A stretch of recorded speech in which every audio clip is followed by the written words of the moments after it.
going to learn a sikh of the Rebbe, parts at least, of a talk of the Rebbe, that the truth is, it's not talking about non-Jews, B'nei Noach, as the subject of B'nei Noach and their laws and so on. It's not talking about that, not at all.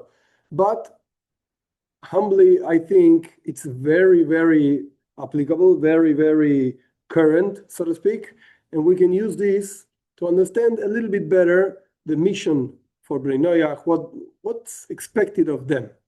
So the text, I suppose you learned, so I'm not going to go through the whole text again. That's not the point of the class. The point of the class is to bring out certain points out of the text. I'm not going to go through all the questions and all the answers and back and forth. That's not the subject of the class. The idea, the objective of the class is to extract a very specific thing. What can a non-Jew learn out of this idea that the Rebbe is going to share with us? So let's go. First of all, the basic ideas that the whole talk is based on. There's a text in the Torah. Here's the source, so to speak. This is just a translation of some of the parts. The text talks about Yitro and Moshe. This is actually a talk. This was given, let me see, just a second. This was actually delivered in 1965. Parshas Yitro, that this is the subject we're learning, even though this is not subjected just to a parsha or so on, but whatever, it has been said in Parshas Yitro. So the text talks about that Yitro, he was not a Jew. We will see how the Torah talks about him. He was not a Jew, and he was the father-in-law of Moshe Rabbeinu. The truth is, Moshe Rabbeinu was also not a Jew. He was the son, or the grandson, and so on, of the family of Israel, whatever that means, Yaakov. His name was changed to Israel. So he was a part of the family, so to speak. But Judaism, technically speaking, starts with the giving of the Torah, which we're not going to learn today about the whole giving of the Torah. But some ideas, yes, but not the essence of the thing. But again, Yitro was not a Jew, Moshe was not a Jew. Yitro did not even he wasn't even part of the family, so to speak. He just became part of the family because his daughter got married to Moshe Rabbeinu. Okay, Sipara.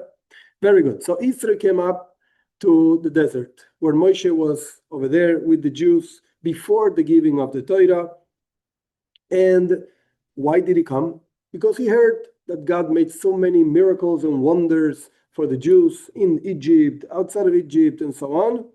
And therefore, he came to say, blessed be God. Look at verse number 10 over there. Blessed be God, Israel said, who delivered you, the Jewish people, from the Egyptians and Pharaoh, and who delivered the people from under the hand of the Egyptians. Oh, now I know these two verses are very important for what we're going to learn. Now I know that God is greater than all gods. See that this is not in a capital God. This is talking about other gods, pagan gods, and so on. So I know that the true one, so to speak, the true God is greater than every other gods. Yes, by the result of their very schemes against the people, that the Egyptians wanted to do something to the Jews, and they ended up suffering whatever they wanted to do to the Jews. Okay, so now Israel says, now I know. I see these wonders, I saw, I heard, now I know. God is the greatest. This is what Israel said. And then the Torah continues, that we're not going to learn inside, with the giving of the Torah. Yitro, first of all, tells Moshe Rabbeinu to put judges all around the place. It's going to be better like that. Okay, very nice. And then the Torah is given. This is the basics that we need to know about the Torah in order to understand what we're going to teach. Now, let's see another text. This text comes from the Zohar. Here's the source. Zohar is a book of Kabbalah. We're not going to learn Kabbalah, don't worry. But the Zohar says something very interesting. Before Yitro, again, a non-Jew, quote unquote, non-Jew. Moshe was also not a Jew, I explained this, but a non-Jew, not even part of the family. Before he acknowledged that God is the greatest, the Torah was not given to the Jewish people. Only after he recognized God, then God said, I'm going to give the Torah to my children, or whatever that means. So let's learn the Zohar. Subsequently, his priest also, he was a priest of Midian, as we're going to see in a minute only, namely Yitro, the priest of Oin, Kohen Oin, that's what it's called in the Torah. Oin was a type of idolatry. We can argue what kind of idolatry from Egypt, not from Egypt, from Midian, I don't really care. The point is that Israel was a priest to idolatry. We will see more details later. He was humbled. He was also humbled, so that humbled means like crushed, not in a good sense. Humbled like you're nothing. That kind of humbleness we're talking about. So that he came and acknowledged the Holy One, saying, this is the text of the Zayar, blessed be God who delivered you, the text we just learned. Now I know that God is greater than all gods. So when that king and that priest, that not the king means Pharaoh, and the priest, that means Israel, acknowledged the Holy One, blessed be he, and were humbled before him. King actually is not Pharaoh, it's actually also Israel, but whatever. When he acknowledged that God is the boss, so to speak, and he was humbled, they were humbled, he was exalted, God was exalted above and below, and then only did he give forth the Torah to the Jewish people as undisputed sovereign over all, and so on. So the Zayar says something very interesting. Again, before Israel acknowledging that God is the master and the boss and everything, the Torah was not given. And this is what the Zayar says. The Rebbe asks a very simple question. Why wasn't it enough for Moshe Rabbeinu, with Moshe Rabbeinu, Aaron HaKohen, 600,000, the word tzaddikim between them, very righteous and high level people? Why wasn't that enough to give the Torah? Why, and I'm going to say this on purpose like this, so no offense. Why a non-Jew had to come and say, yeah, God is great. Oh, yeah, now I can give the Torah. Why? We have a whole family, very holy people. Why wasn't that enough? That's the question that the Rebbe asks. Now, let's see who was Israel actually. What kind of guy was he? The Torah says clearly, Kohen Midian. Again, in Parshas Israel, Kohen Midian. He was a priest of Midian. Midian is a place in the south, whatever. Kohen of Midian. There are two ways to understand Kohen Midian. What does that mean? One way of understanding the word Kohen, that usually people translate priest, but there's another type of translation of Kohen, and we see this in many places. Even David HaMelech and his children are called Koyanim. What do you mean Kohen? David was from the tribe of Yehuda. They're not Koyanim. Kohen means a minister, a very high level person in a country, a person from the Congress or whatever. He's called a Kohen. In Torah, it's not a problem. It appears again many times. That's one translation. According to that translation, okay, so Israel was an important person in Midian, an important guy. But then the usual translation is priest. Kohen is priest. In Midian, of course, they were not, of course, Jewish. There was not such a thing as Jewish, but they were not monotheism or whatever. They were idolaters. They were pagans. And if Israel was Kohen Midian, a priest of Midian, he was a priest of idolatry. Priest of idolatry. To the point that our sages do say in the Midrash something very interesting about Israel. He wasn't just a Kohen Midian. Okay, another idolater, another whatever, priest of any kind of idolatry. No. It was much more than that. Israel knew and circulated among all the houses of idol worship in the whole world. He knew it all. You name it, what kind of idolatry you're talking about, he knew about it. And he just didn't, it's not just he knew about it, he served it. And he understood what the type of idolatry is, what benefits or not benefits it has, the laws of that idolatry, the way of service, and he did it, and he understood them, each one of them. That's Kohen Midian.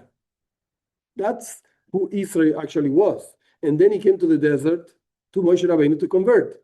Again, we learned, now I know that God is greater. Let's go back just a second, and it's going to have much more sense. Now I know that God is greater than all other gods. Yeah, really, all gods. This is literal. He understood every single type of idolatry around the world. He knew it. And he recognized, very nice, that God is the greatest one. Very nice. But the point is, he came to convert. He came to say, now I know. After knowing everything else, now I can acknowledge that this is the greatest one. And in order to answer, going back, the first question, why wasn't enough with Moshe Rabbeinu, Aaron, and all the Jewish, whatever, family to give the Torah? Yitro had to come and acknowledge God. We pose another question, and we're going to answer both of them. Don't worry. Why does the Torah talk so bad about Israel? Like, the Torah is very careful with the language, and it doesn't even want to talk bad about an animal, to say that it is impure. Not even that. But with Israel, we call it Kohen Midian. According to the first explanation, Kohen Midian is a minister. Okay, it's an important person. That's okay. You can call the Israel Kohen Midian. But according to the second explanation, what do you mean? He's a priest of idolatry. And all idolatries around the world, he knew them all. Don't call him like that. Why do you, and we're talking about the father-in-law of Moshe Rabbeinu, the father of the wife of Moshe Rabbeinu, it's not so nice to say, yeah, this guy is a pagan idolater and he's so smart, he knows them all. It doesn't sound so nice. So why is the Torah talking so bad about Israel? That's the second question we have, so to speak, in line. So let's try to understand. In order to understand all of these, we have to first know how idolatry actually works. How did it all start? And the Rambam, Maimonides, when he starts his laws of idolatry, he explains this in a quite clear way. I'm just really compressing this and making it very short. People made a mistake. And the mistake they made wasn't a mistake out of stupidity, like you don't understand anything, so therefore you do idolatry. No. They were very smart. And they knew really what was going on in the heavens and in the relationship between God and the world. They knew it all. They knew perfectly that they are intermediaries. What does that mean? God is spiritual. It's abstract. We don't understand it. And the world is a material world, physical world. When you want to eat, you need food, like physical food. Don't come to me with spiritual food. I'm hungry. I need food. Physical one. When you need to pay the bills, yeah, spiritual dollars in the world of, I don't care. Just give me the money and I'll pay the bills. Real physical money.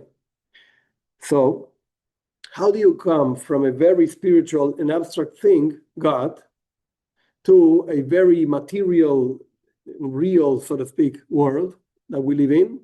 So you need something in the middle to transform, to convert a very abstract and spiritual thing into a very materialistic thing. What is this thing in the middle? That's called angels.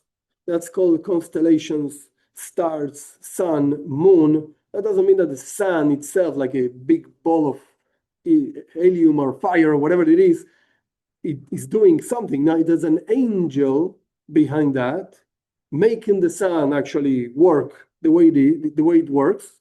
And that angel is part of a system of materializing a spiritual thing.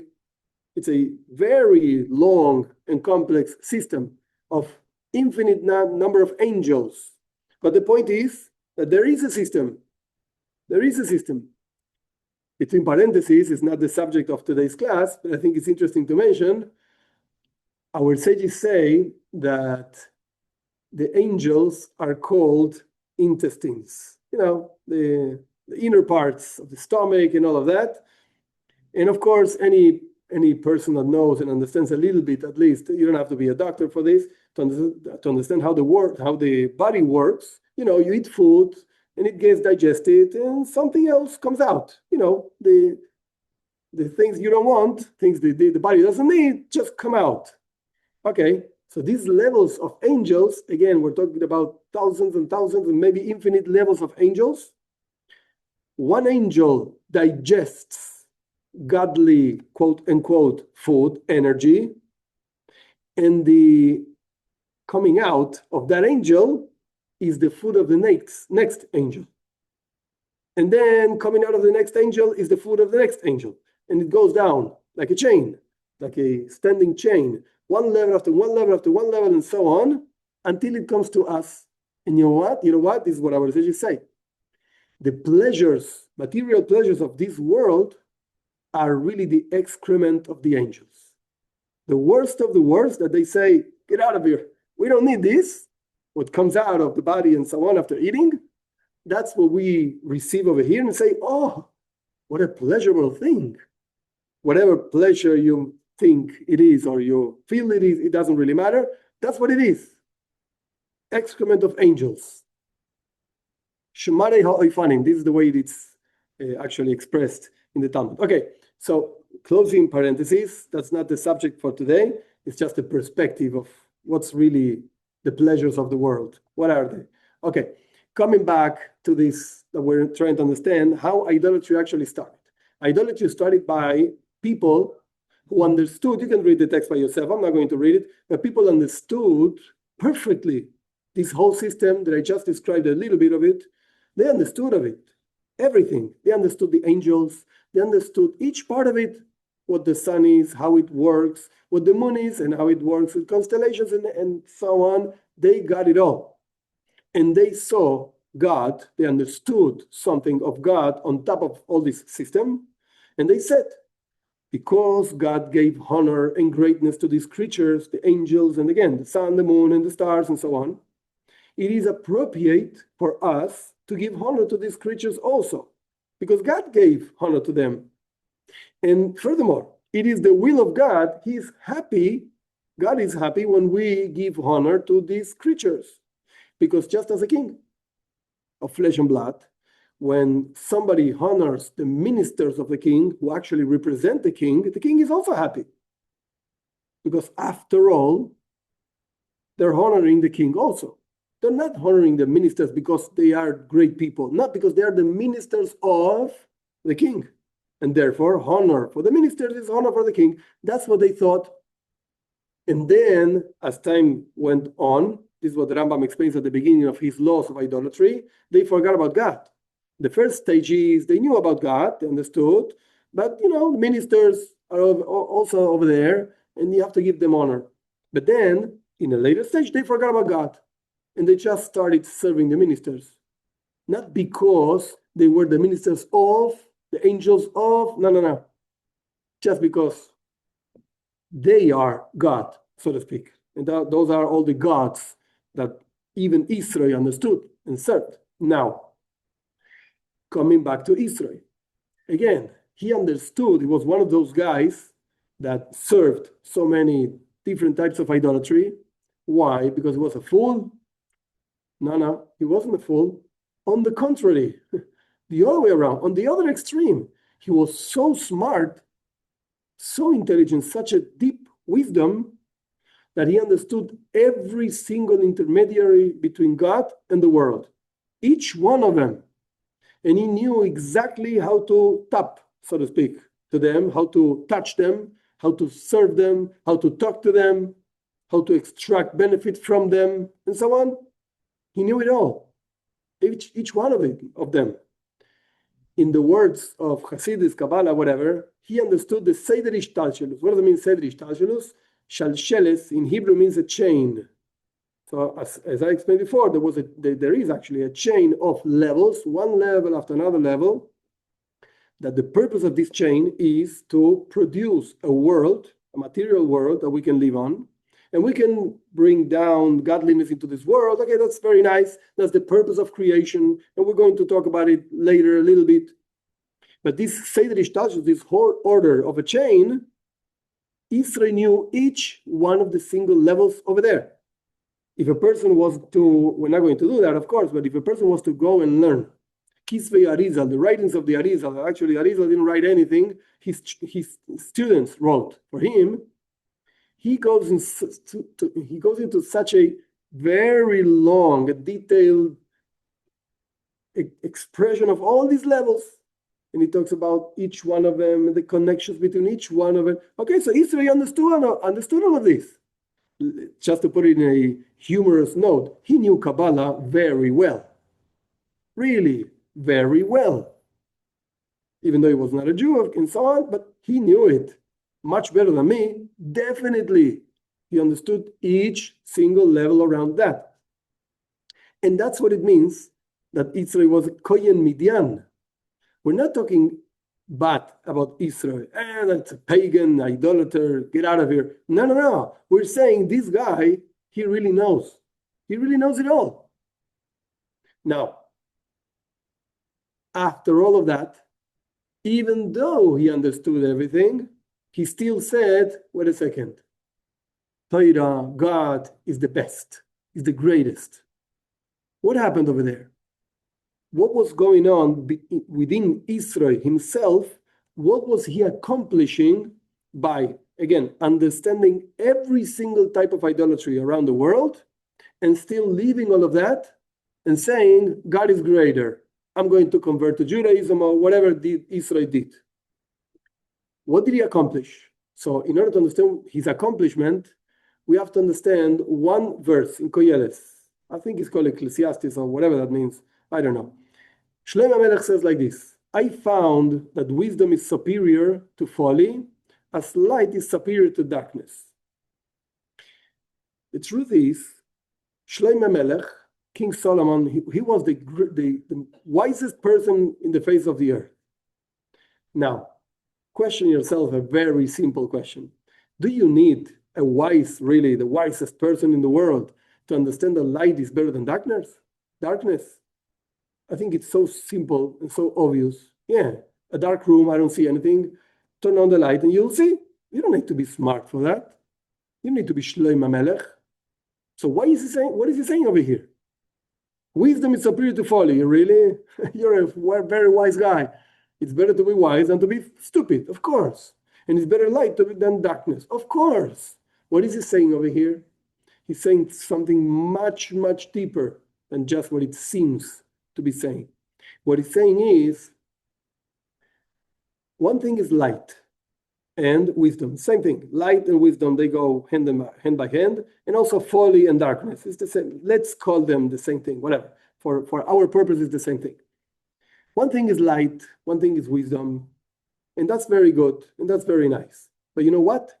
When wisdom comes from folly, when light comes from darkness, that's much better. Definitely. Simple example of this. Very simple example. There's an expression in Judaism, Ein chacham kebal hanisayah. There's no wiser person than somebody that actually tried and tested.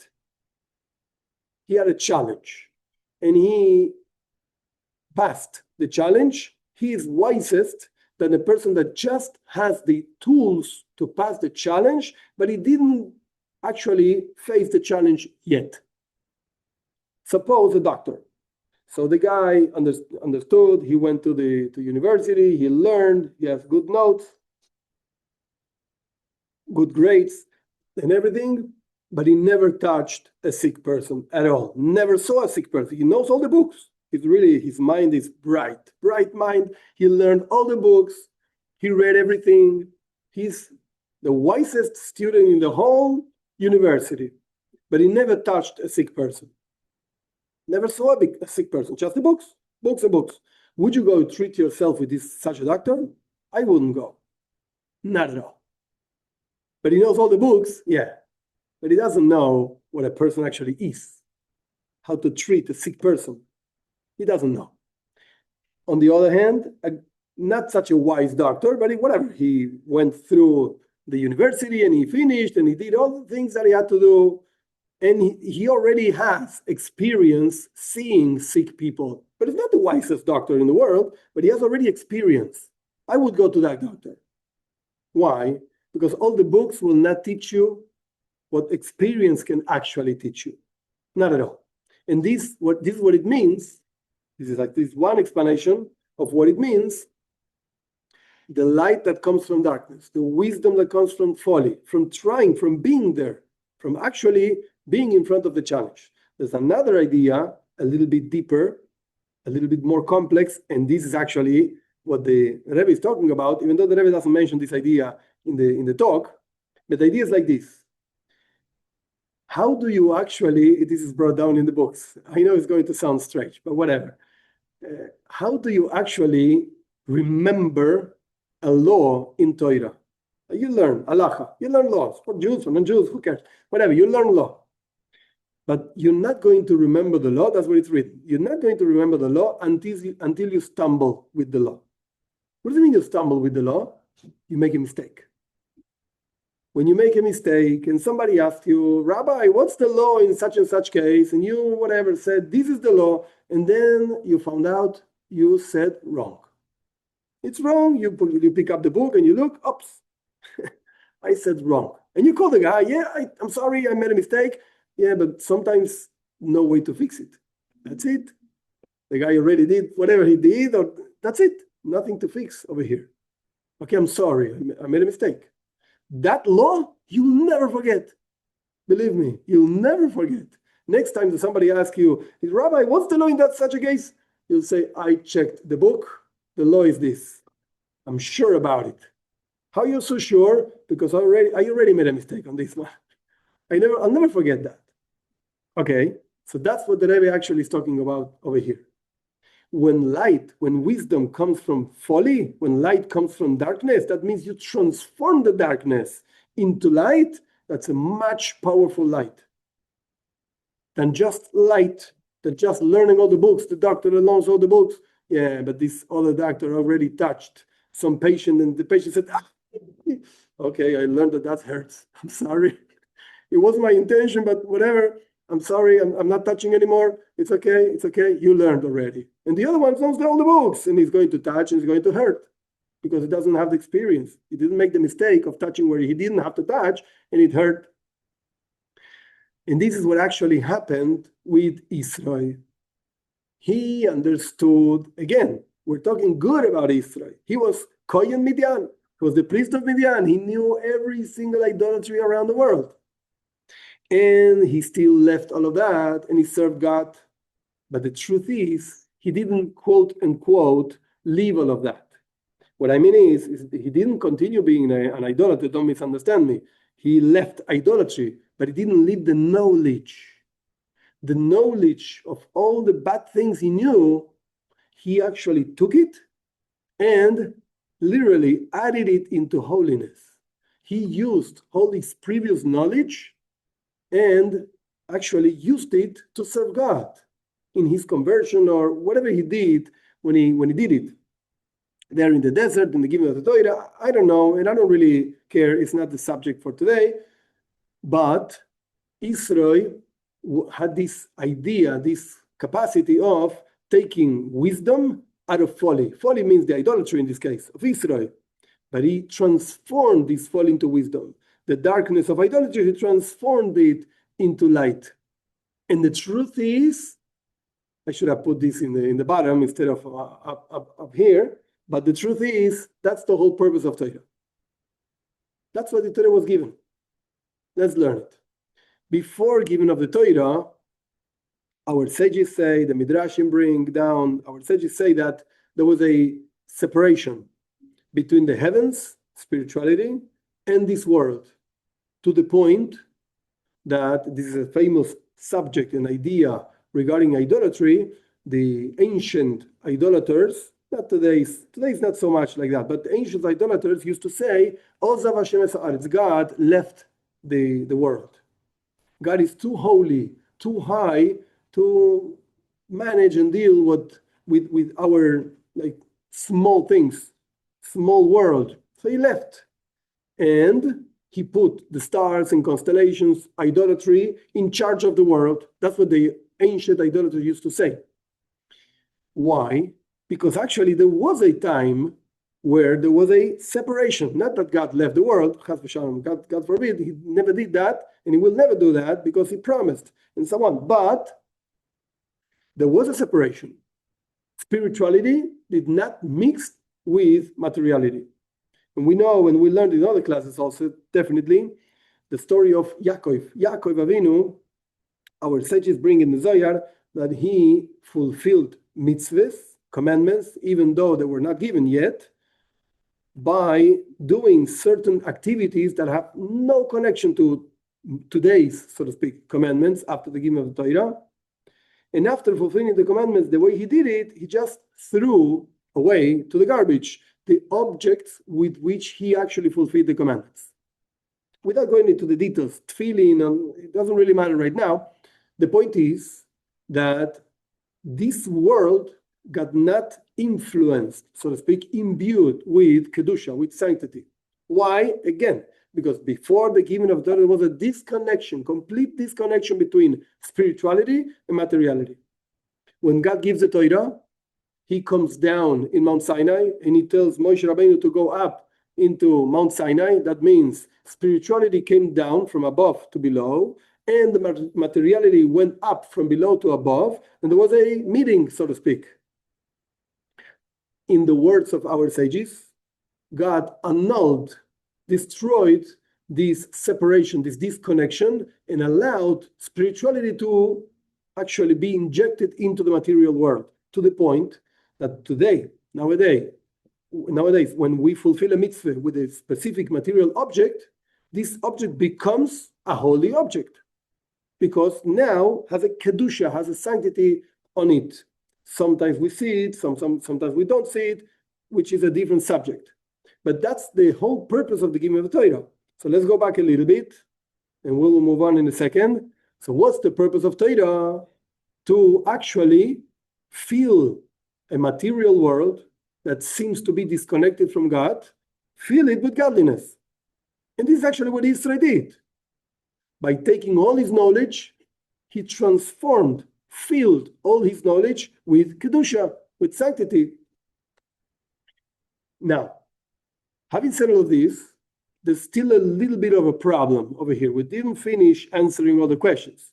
We just answered the fact that the Torah doesn't talk bad about Yitro by saying that he was a priest of Midian. We're talking good about him. We're actually saying something, a praise about him. But there's still a problem. And the problem is like this. The giving of the Torah, was not the only moment in history, so to speak, that God annulled this disconnection between spirituality and materiality. There was another situation. What was the situation? The splitting of the Red Sea. We learn in Jewish mysticism, Hasidus, Kabbalah, whatever, we learn that actually the splitting of the sea wasn't just a splitting, it was revealing something that was hidden. The sea is full of water, and the water is covering actually what's on the bottom of the sea. We don't see it. So the same thing happens with this material world. It covers on the spiritual world. We don't see it. You can open your eyes and you don't see God. We see ourselves and so on. So by the splitting of the sea, besides the whole detail of the water splitting and moving and so on, like walls, no. Let's focus on the thing that was actually hidden, the bed of the sea, so to speak, the bottom of the sea became revealed. Spirituality became revealed in this material world. That's what actually happened in the splitting of the sea.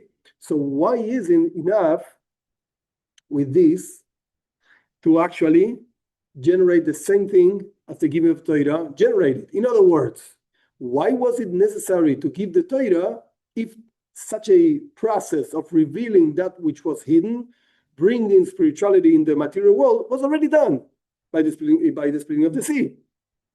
Why wasn't it enough? So with this question, actually the Rebbe answers, I'll go back in a second. With this idea, the Rebbe answers this question.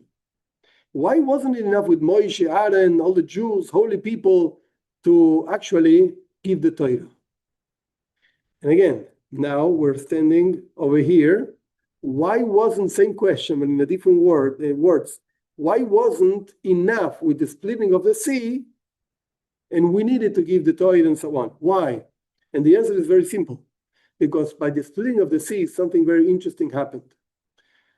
On one hand, the Jewish people, the Jewish family, or whatever they want to call them, children of Israel, I don't care, they were actually going through the sea, the bed of the sea, the bottom of the sea. They were walking over there and so on.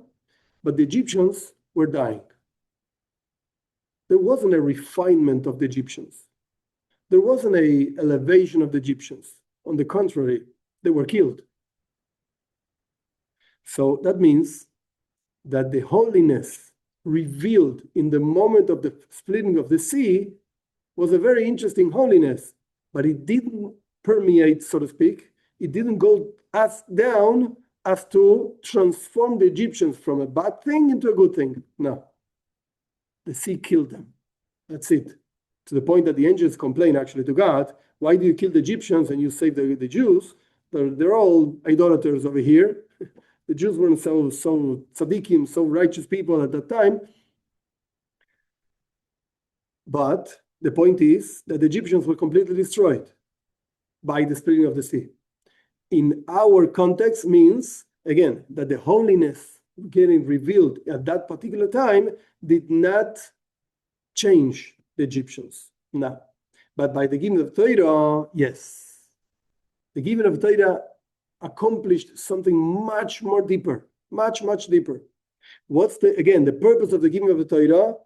To refine and elevate even the lowest of the lowest, even Israel, who understood and knew and served every single idolatry available in the world at that time, of whatever the world was at that time. He was able to get refined and elevated together with all his knowledge into holiness,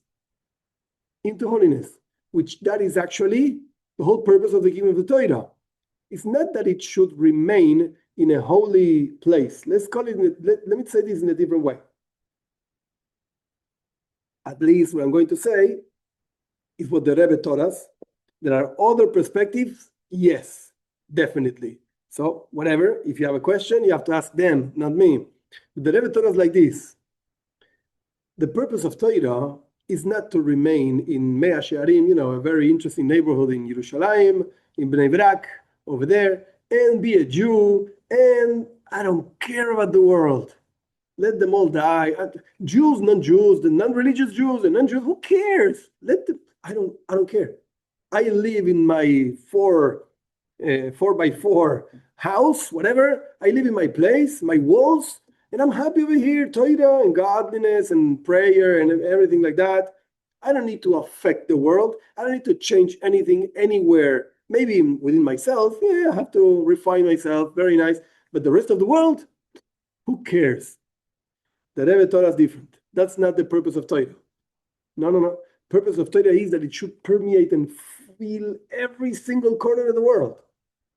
That every single corner of the world should understand that there's a God, that there is holiness. It's an interesting story, it's a very deep story, but I'll say it as simple as I can. Interesting story by the Alter Rebbe and his son, who was actually later the Mittler Rebbe, the second Rebbe of Chabad. The Alter Rebbe founded Chabad movement, and then the Mittler Rebbe. The Alter Rebbe was called Shneur Zalman, the Mittler Rebbe was called Doiber. Now, the story is that after Rosh Hashanah, after the beginning of the Jewish year, which is a very deep holiday and very interesting holiday, the Mittler Rebbe went to the Alter Rebbe, and he told him, I don't remember all the details of the story, but he told him, I was praying this Rosh Hashanah with a specific idea. The idea that the unity of God, and something like that, something very deep. You can imagine the Rebbe was thinking about throughout Rosh Hashanah. Very good.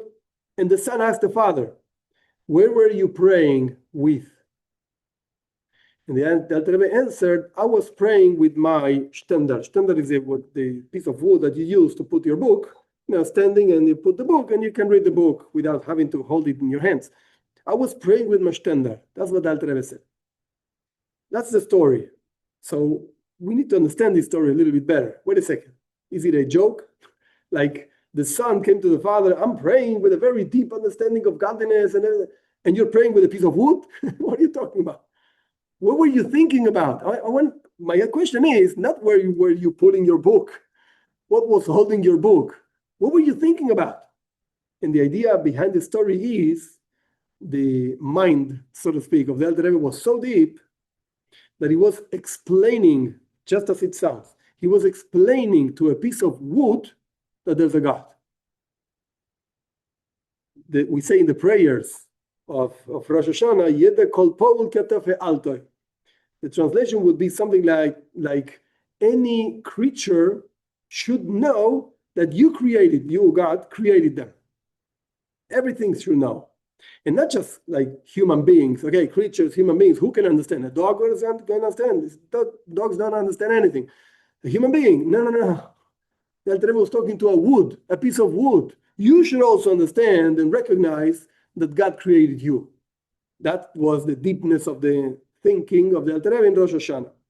Taking that story and applying it to what we're learning today, even the lowest of the whole creation, even the most pagan and idolater guy in the whole world, Israel, he should also recognize that there's a God. And only then God said, I'm ready to give the Torah now. Because somebody understood this whole idea. Somebody understands what I'm planning over here by recognizing me. Now I can give the Torah. Just by the splitting of the sea, and our sages do say that even a most simple person saw by the splitting of the sea what the greatest prophets of the Jewish people never saw. But they saw it, the holiness, the godliness, whatever they saw, I don't know. But they saw it by the splitting of the sea. That's not enough. That's not enough, because that's only in the realm of holiness. At least it was from the family of Jewish people, of the children of Israel, at least came out and converted, whatever that means, that Moshe Rabbeinu decided to convert so many people by going out of Egypt. Whatever that means, that's already Kedusha. That's only, quote unquote, Kedusha, holiness, sanctity. That holiness recognizes, says God, me? What's the novelty over there? That's not Torah. That's not the purpose of Torah. But when Israel, that he was a Kohen Midian, a priest of Midian, that sounds like a bad thing, but actually is a good thing. He knew so much. He understood so much. He recognizes me. I mean, so much of idolatry. He recognizes me. He got the point of the Torah. Now I can give the Torah to the Jewish people. Now, that's the talk of the Rebbe. There are more details over there. I hope you read the text, or you can read the text now, whatever. Now, this over here is not in the talk of the Rebbe. Definitely not. So this doesn't mean that these are the only ideas you could actually learn from this talk. This is what occurred to me, okay, in my mind. Let's read them. How can you apply this to a Ben Noach, to a non-Jew that wants to follow the path of Judaism according to the message of Judaism for non-Jews and so on? By them, but the non-Jews recognizing the true God, it shows how the Torah actually permitted even the lowest situations.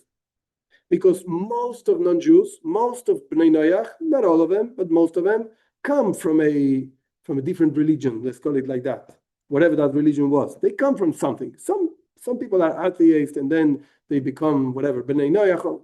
No. But most of the people, they had a religion. And that religion not always is so good, quote unquote. But by them recognizing that there is a God, they actually get elevated. They get definitely elevated. And that doesn't mean that they have to completely forget about their experiences. It is their experiences that brought them to this point. If it wouldn't have been for those experiences, like don't regret, of course, regret the things that you did wrong. Okay, you have to do tshuva and God is going to forgive, don't worry. He's good. He wants us to be alive and so on. But don't forget everything. Why not? Because those situations, those experiences brought you to Judaism, to the true God, so to speak.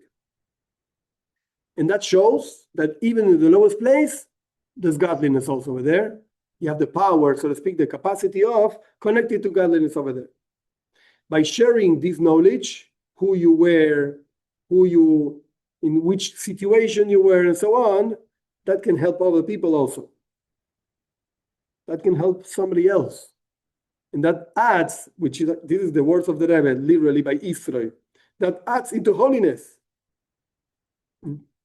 You take something that is not holy, is idolatry, paganism or whatever it is, you can actually transform it into holiness. How does it work? Okay, I don't know. have to recognize that I don't know. But this is what the Rebbe says. Definitely.